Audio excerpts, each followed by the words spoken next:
蒋万安在昨天，他跟区公所的这些人，基层公务员撂重话，那他这一番话，难道不会让这些公务员觉得很心寒吗？再来另外一个问题，我也想请教，就是说，好，这个真的是像刚才创夏哥讲的，是蒋万安的本质那么凶狠吗？还是说，其实这是写好的剧本，然后背后有可能是英伟在帮他操盘？天灾人祸这件事情，台湾作为一个海岛国家啦，那多台风多地震。这个是每一个台湾人要面对啊，并且想要设法克服的问题。那政府执政当然就是要想办法做一些个人没有办法做的事。所以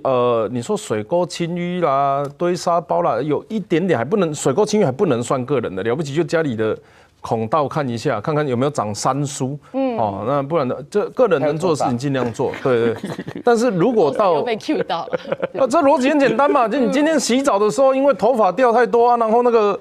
排水孔堵住了，导致水排比较慢，你也知道秋外不会不啊啊，可是国家的治理不是一个这个。防洪的治理不可能是个人去处理，这个时候政府就要站出来有魄力。我认为他如何跟公务员沟通是他的事情啊，公务员点滴在心头啦。我也不觉得他特别有魄力，或是这个就是这样子喊话的效果，这他们公务员自己心里会打分数。那但是呢，我认为蒋万安凸显的事情是，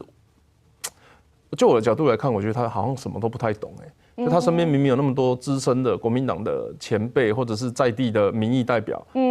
我就很好奇蒋万安有没有去跟他们沟通，说你们需要什么？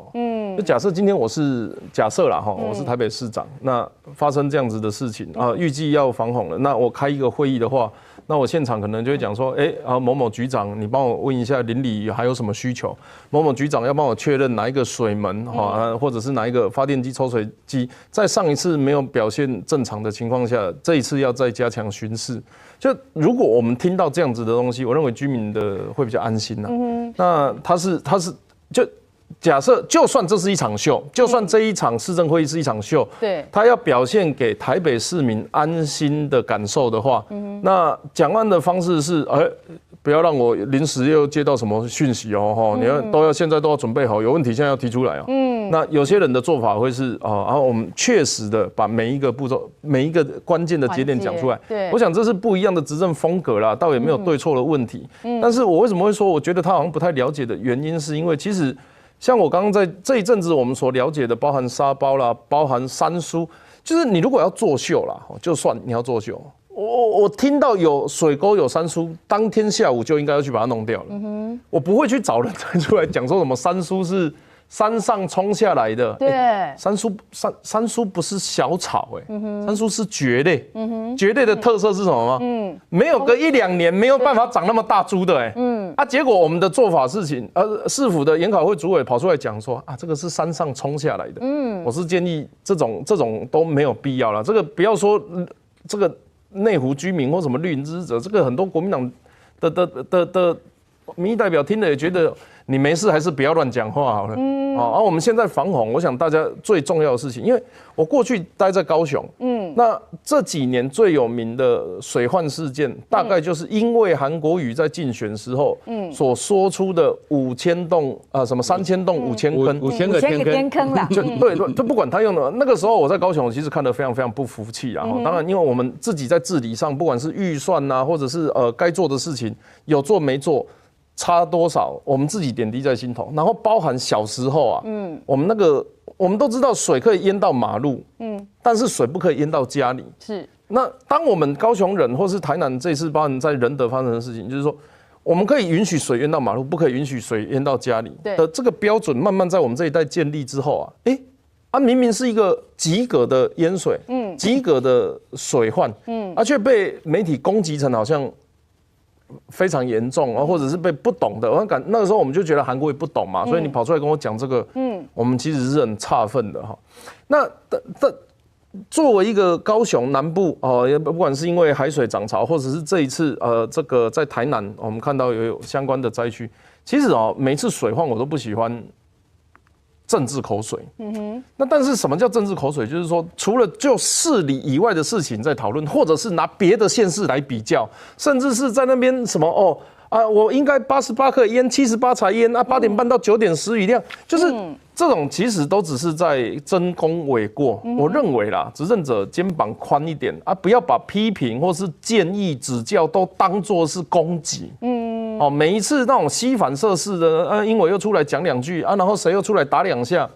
如果你们感受到这个是政治攻击，那你们做政治回应，我觉得没有问题。可是我们在谈论这些的时候，是为了要让台北毁天灭地吗？不是，我们谈这些是为了让内湖淹得更厉害吗？其实不是嘛。是，所以有的时候难免会有1、2句难听的话，那肩膀大一点，责任心强一点，被嘴就被嘴了。不要把这些东西都拿来就你讲我那我的讲你那我台北那你高雄的那我查甫那你查甫的那，就这些都是没有必要的。我认为携手共同抗灾抗防才是民众真正想乐见的。然后我讲一句粗鲁的，讲完你以后。很多人说你以后会选总统吗？这个都是一点一滴、一步一脚印的表现呢。不然的话，韩国瑜当时选总统为什么会突锤？就是因为他前面讲的太多、太荒唐的，然后太过于政治性的，然后都在攻防，甚至是请假选总统嘛。那你蒋万安现在不也是累积自己执政信用跟能力的最好时机为什么要把这些东西都让英伟去攻防，然后整个人像消失一样？我要呼应一下刚才 Thank you 说的就是说，好，英伟呢，他就是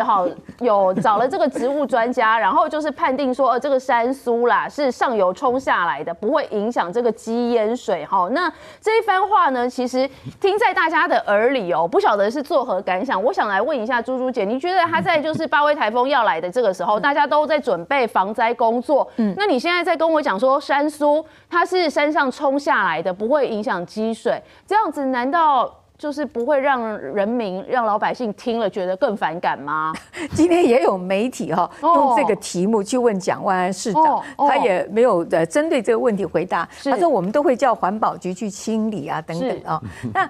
以这个山苏话题来讲，我们看那个镜头里面，那个水沟好像很久没有水在流动了，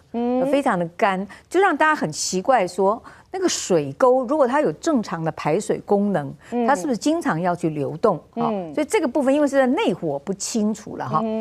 所以我觉得说，是不是假设那个水沟没有正常的流水是因为不需要